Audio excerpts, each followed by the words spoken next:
শিক্ষা, সংস্কৃতি ও মনুষ্যত্ব রক্ষার দাবিতে এআইডিএসওর ৭২তম প্রতিষ্ঠা দিবস উপলক্ষে সোমবার আগরতলা প্রেস ক্লাবে এক ছাত্র সমাবেশের আয়োজন করা হয়।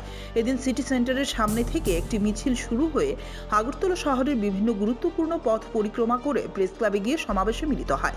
মিছিলে অংশগ্রহণকারী ছাত্রছাত্রীরা সরকারি শিক্ষা ব্যবস্থার সুরক্ষা ও উন্নতির দাবিতে স্লোগান দেন। সমাবেশ শেষে এআইডিএসওর এক প্রতিনিধি দল সরকারি শিক্ষা বাঁচানোর দাবিতে শিক্ষামন্ত্রী তথা রাজ্যের মুখ্যমন্ত্রী অধ্যাপক ডক্টর মানিক সাহার উদ্দেশ্যে 10,000 গণস্বাক্ষর সম্বলিত একটি স্মারকলিপি প্রদান করে। সংগঠনের পক্ষ থেকে জানানো হয়, সরকারি শিক্ষা ব্যবস্থার উপর ক্রমাগত চাপ ও নানা সমস্যার প্রতিবাদ জানাতেই এই কর্মসূচির আয়োজন করা হয়েছে।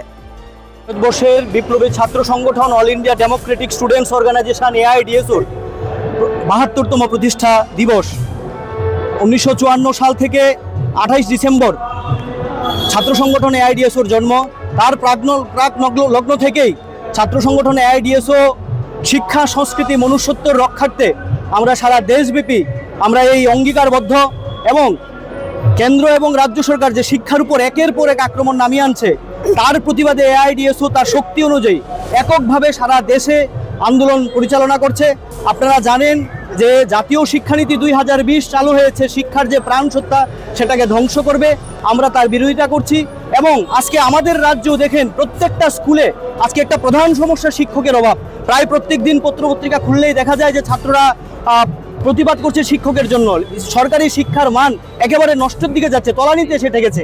তাই আমরা দাবি জানাচ্ছি যে রেসিস্ট এনইপি জাতীয় শিক্ষানীতি 2020 বাতিল করতে হবে এবং সেফ পাবলিক এডুকেশন মানে সরকারি শিক্ষার মান উন্নয়ন করতে হবে। সরকারি শিক্ষা যদি নষ্ট হয় তাহলে গরিব, খেটে খাওয়া সাধারণ নিম্নবিত্ত পরিবারের সন্তানরা আর কেউ পড়াশোনা করতে পারবে না। আমাদের রাজ্যেও বিদ্যাজ্যোতি প্রকল্প চালু করে আমরা দেখছি যে ছাত্রছাত্রীরা আজকে ডেভেলপমেন্ট ফি তাদের থেকে টাকা নিচ্ছে 1000 টাকার উপরে। তাহলে এই যে ছাত্রছাত্রীদের হঠাৎ করে তাদের উপর আর্থিক বোঝা চাপিয়ে দেওয়া হচ্ছে। ইভেন কি করা হচ্ছে, নবম শ্রেণী থেকে হঠাৎ করে ইংরেজি মাধ্যম টিবিএসসির গুরুত্ব কমিয়ে দিয়ে সিবিএসসি প্যাটার্ন করে দিয়েছে।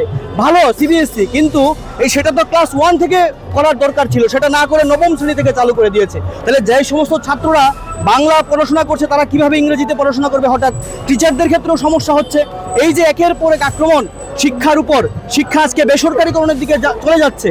গরিব সাধারণ ঘরের ছেলেমেয়েরা কেউ পড়াশোনা করতে পারবে না। তাহলে এর প্রতিবাদে আমরা আজকে দীর্ঘদিন ধরে আমরা 10,000 স্বাক্ষর, শিক্ষার বিভিন্ন দাবিতে 10,000 স্বাক্ষর সম্মিলিত গণস্বাক্ষর, ছাত্র, যুবক, মহিলা, শিক্ষক সমস্ত ধরনের মানুষের কাছ থেকে স্বাক্ষর নিয়ে আজকে আমাদের রাজ্যের মাননীয় মুখ্যমন্ত্রী মহোদয়ের কাছে আমরা আজকে একটি স্মারকলিপি প্রেরণ করব।